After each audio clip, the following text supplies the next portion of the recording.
And welcome to another episode of Conversations in the Future of Work. I am your host, Rachel Cossar, and I am thrilled to focus on a really important topic today with a phenomenal woman and friend, Ebony Beckwith. Welcome. Hi. It's so good to have you. Would you mind just sharing a little bit about yourself, your past lives and what you're focusing on now with our audience? Sure. I have been in corporate America for over 20 years. And now I've transitioned to owning my own business, a consulting firm.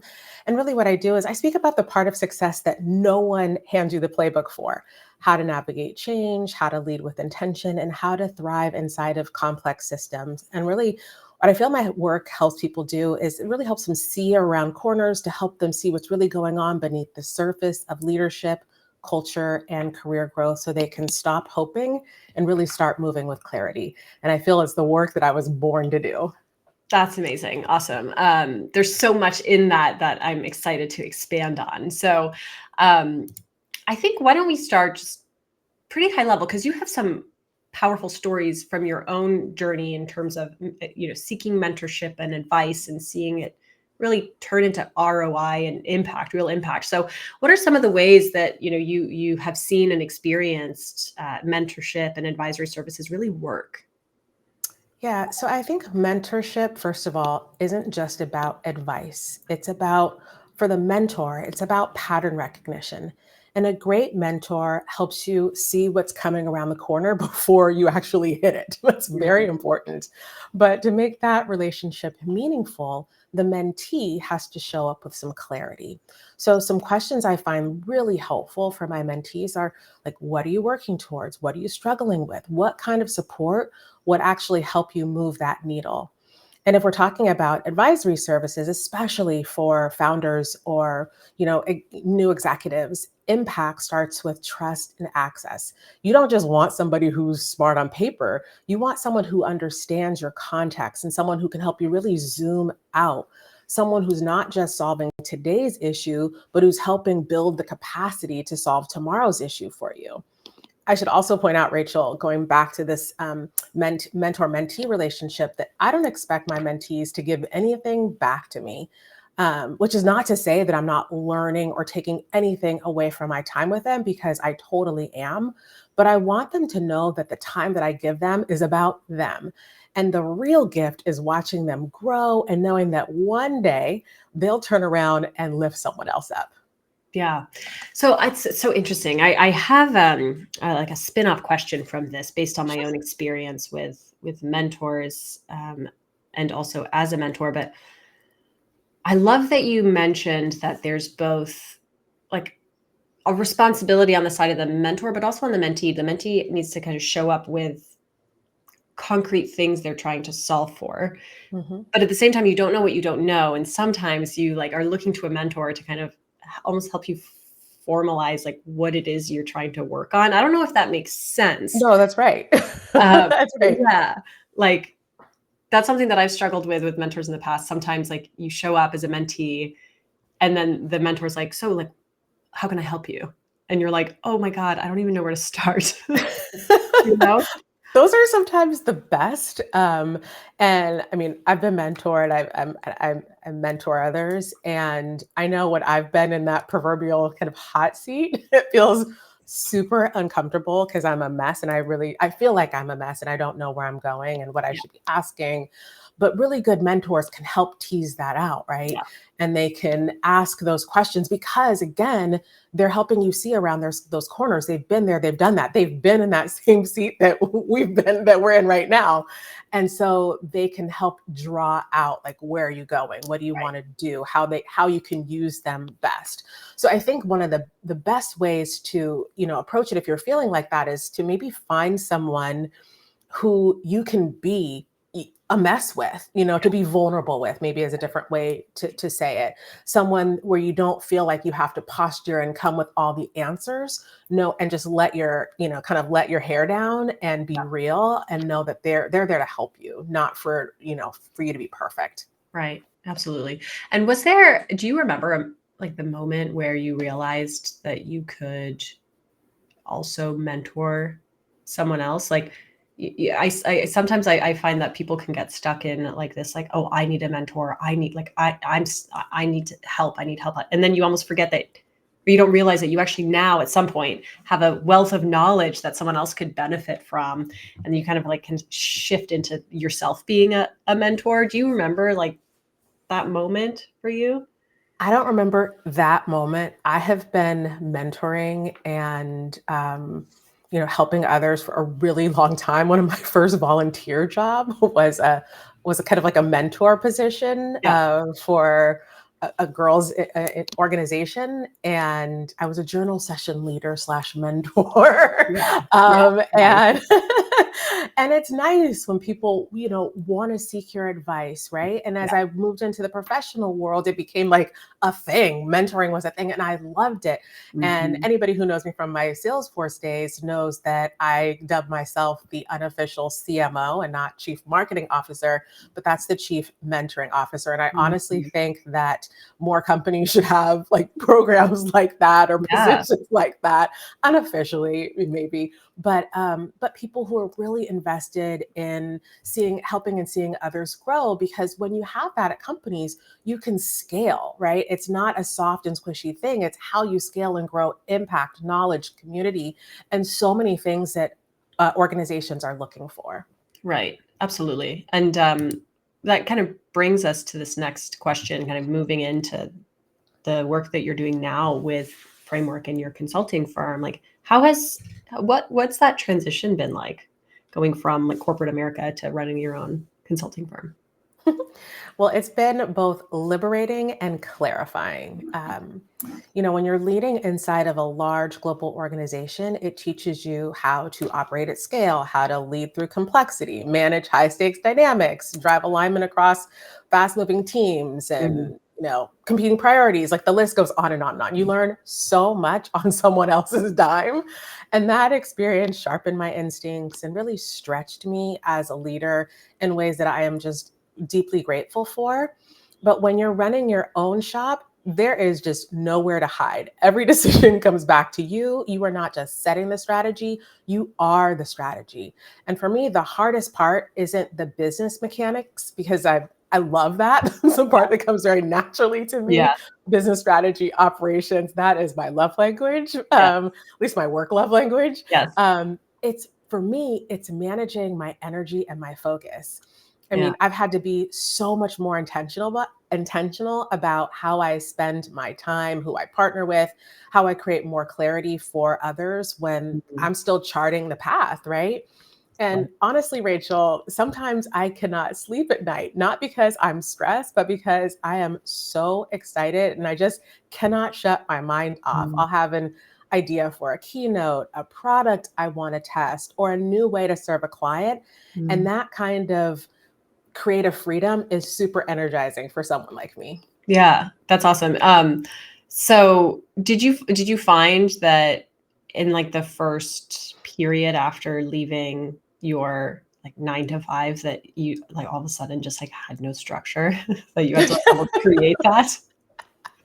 Yes, from going from a very Yes. structured, I knew what I was doing every day of the week. I knew which days our staff Yes. meetings, my boss's staff meetings were at my staff meetings, and what I was, when I was having lunch. I mean, there was so much structure. Mm. And really, I created that structure because for my teams, we had a rhythm of the business. That's what we built so that we could handle the surprises.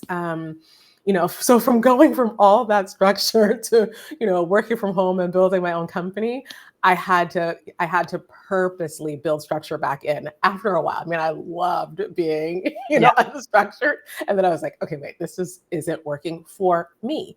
Yeah. Now for others, that might work. It just didn't work for me. And I've had to, put the calendar back together and, Yes. act like I did before, and build the processes and the systems that work for me. Totally. Yeah. I remember, so when I used to dance with the Boston Ballet, and I retired in 2016, and like I will never forget that feeling of like the total evaporation of not only like structure, but like for me at the time, orientation. I just Yeah. was like had everything so focused on one goal for my entire life. And then all of a sudden it like went out the window and I was just like in a vacuum, Yeah.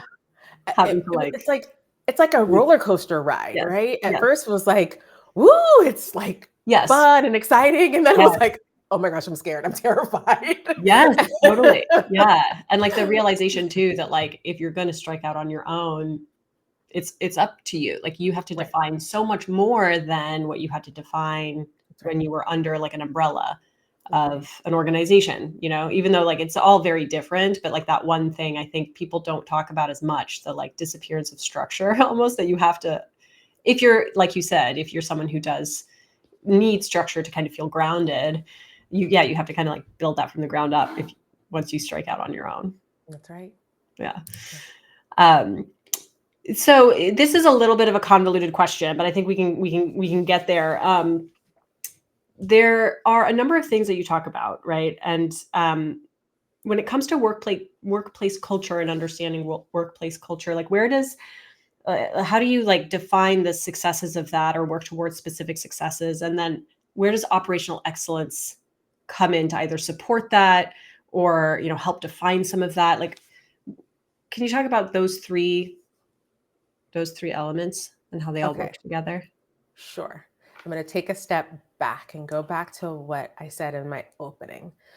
So I believe that there's the handbook you get when you join a company, Mhm, right? Your employee handbook, right? mhm, And then there's the one that you have to decode for yourself. mhm, And that second one is where the real power lives, because the success of any organization isn't just about the talent or output. It's about understanding how systems actually work, how decisions are made, what gets rewarded, what doesn't, how influence flows, and then what's not being said out loud. So, when I talk about decoding workplace culture, I'm talking about the ability to read the room, understand those power dynamics, and then move with intention inside of complex work systems. And that's a skill that I believe anyone can be taught. mhm, So when we then switch to operational excellence, it's often framed in terms of systems and execution, and rightfully so, because that's a piece of it. But in my experience, the best run teams aren't just efficient, they are super aligned.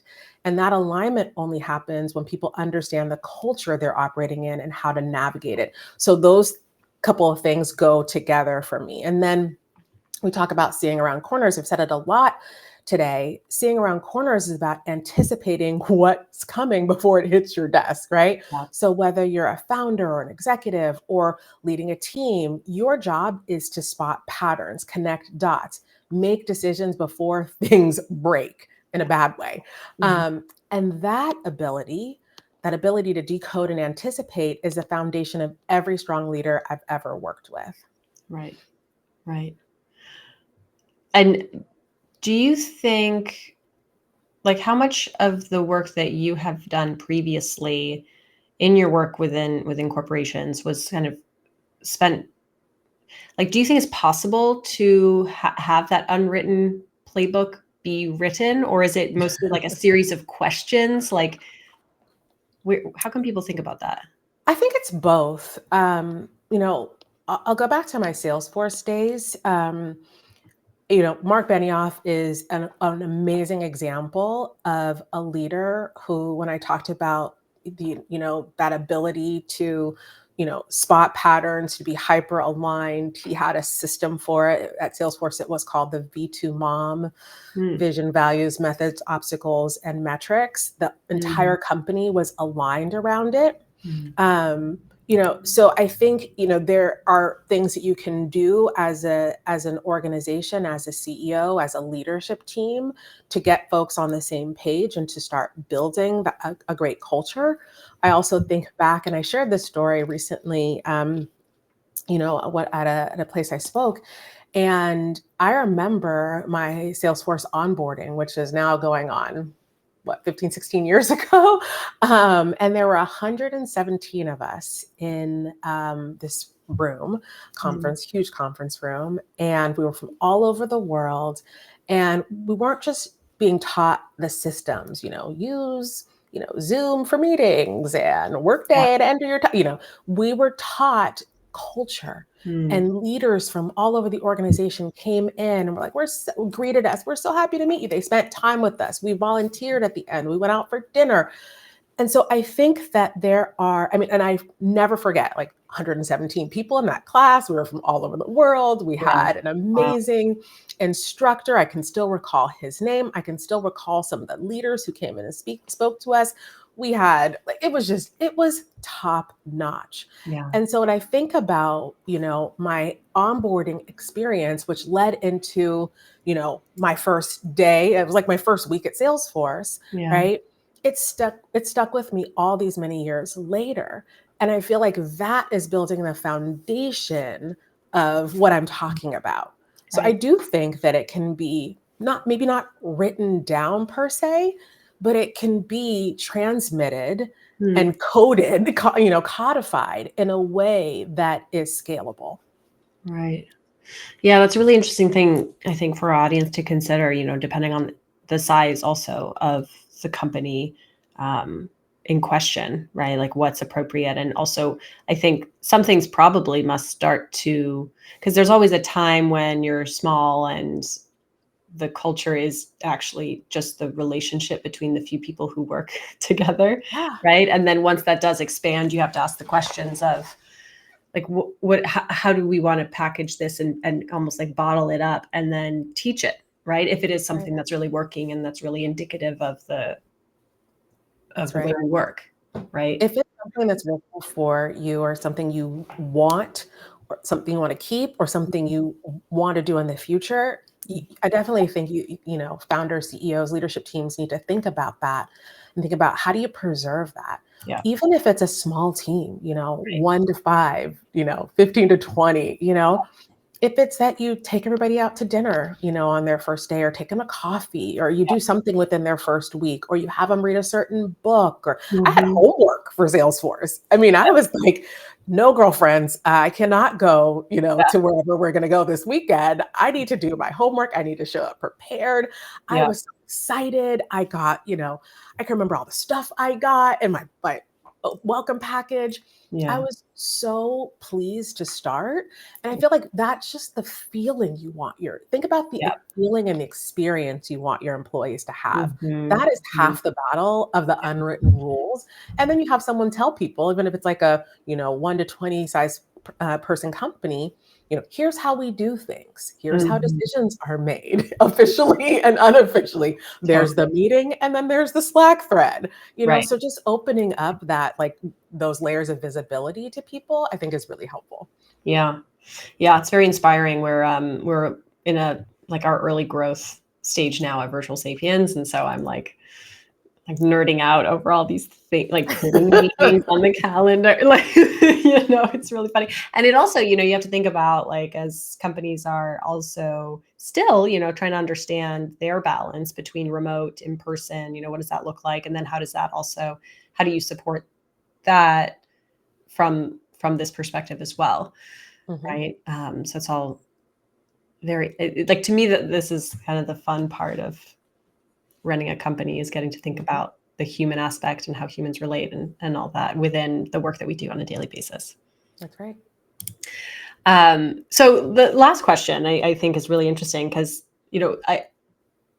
I'd love to hear like how you define and what you refer to as framework or as a framework and how is the notion of one relevant to operational and personal workplace success? Okay. So let me just first talk about kind of where framework came Yeah. from. Yeah. So framework came from just years of watching brilliant people really just stall out on their careers, Mm, not because they lacked talent, but because they didn't have this playbook that we were just talking about. They didn't know how to decode what was really happening, what was going on around them. And after spending these years inside of these high performing teams, I realized that what was missing for people wasn't effort, it was just the clarity that we were talking about. So that's where a framework was born. I wanted to create something that made the invisible rules visible and mhm. a way for people and organizations to understand all those things that we talked about earlier. And then the name for framework is very intentional because a framework gives you a structure without limiting your flexibility, right? And it's a tool for alignment, for knowing what matters, for what to focus on and how to move with purpose. Because whether you're scaling a company or navigating your own career, you need something that grounds you when things get really chaotic. And that's what a strong framework does. So when people ask me, like, what is framework really about? I tell them it's not about handing, people all the answers, because that's not really what I'm here for. Most people have most of the answers they need. It's about giving you a tool set to navigate the complexity, to move really strategically and to lead with impact, no matter your title or your industry. I feel like you can do this regardless of any of those things. That makes a ton of sense. And how, I'm just actually curious, something else is coming up for me now as you kind of share these definitions, but where do you see kind of mentorship? You've described advisory, like advisory services and support. And then where does coaching come into it for you? And how is it different from what we've already discussed? So mentoring and coaching, for me, coaching is something you pay someone to do. Mentoring is something you don't pay someone to do. Those are really the differences.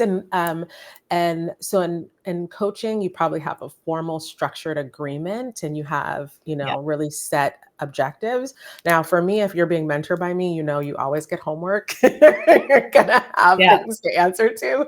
So I don't know, but for most mentoring, it's funny. May not be as formal, may not be as structured, unless you're at a company that has a formal mentoring program, which is wonderful. Or you're saying to your mentor or mentee, we're going to meet quarterly, we're going to, have these objectives, which I think is also really amazing. So sometimes it can look very similar depending on who your coach and mentees are. I've had mentees who are like, I want to meet with you like this, and this, and they've got it all together. And those are the ones I love. Yes. And then there are others who, are like, I don't know, help me.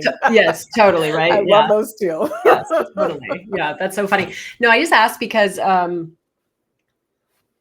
think there's a lot of interesting dialogue going on right now between what is, especially as we see AI come into the space, and we see some people using AI as a coach, right? Or, and so defining those spaces and different types of support is interesting. Because I think you also see it a lot, even within the coaching space, what is coaching and what is therapy? Right? There are all these different buckets where different types of relationships kind of fall. And I think they're all going to we're going to see it all start to bleed together. And I think that they can all play together really nicely. I do think, AI is amazing and the power of what it can do to help us and get us started. But I do think that if I'm a founder, if I'm a CEO, if I'm someone in my career who wants to move forward, I do want someone who's been there, done that, who can really help me see around corners and help me experience and navigate through kind of the complexity of work. And not just AI alone. I think AI is really powerful, but I really do want to turn to a person and say, okay, I'm going through situation X. What are your thoughts? Totally. Yeah. No, I agree. I think that there are some things that AI does really well that AI can do better than humans, especially when it comes to just on-demand access to and scaling certain things. But the human layer of relationship and experience, I think, is, especially in these spaces, so important. And especially when you're trying to really discover your own authentic voice, it can be helpful to have a human to kind of help you figure that out sometimes. And then the empathy, and then when you're dealing with, successes and messes, sharing the joy, and then maybe picking you up after you've maybe had a disappointment, it can be really great to go to a mentor or a coach for a pep talk or, some cheerleading when you need it. Totally. Ebony, anything else you would like to share with our audience, whether our audience is thinking about doing some mentorship or maybe there are people in the audience who are looking for some mentorship? I would say go for it. Either way. I think, no one succeeds in isolation.